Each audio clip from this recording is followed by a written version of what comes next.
మన యూత్ ని ఎలా కాపాడుకోవాలి అని అంటారు? వెరీ బిగ్ టాపిక్ కదా. యూత్ని కాపాడేసుకోవాలి అంటే చాలా ప్రణాళిక అవసరం.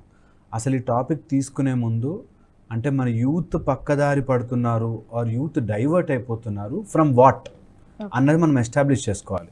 యూత్ డైవర్ట్ అవుతున్నారు, యూత్ని మనం కాపాడుకోవాలి వేటి నుంచి అన్నది మనకు ఒక ఎస్టాబ్లిష్డ్ నాలెడ్జ్ ఉంటే దెన్ యూత్ని కాపాడడం ఈజీ. యాక్చువల్గా డైవర్ట్ అయిపోతున్నారు పిల్లలు.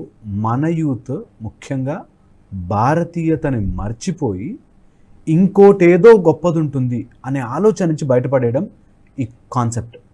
యూత్ని కాపాడుకోవడం ముఖ్య రీజన్ ఏంటంటే మనం ఎంత కాదనుకున్నా భారతీయులం, ఇండియన్స్ ఆర్ ఫ్యూచర్లో మారితే భారత్గా మారి ఫుల్గా మనకు వస్తే భారతీయులం.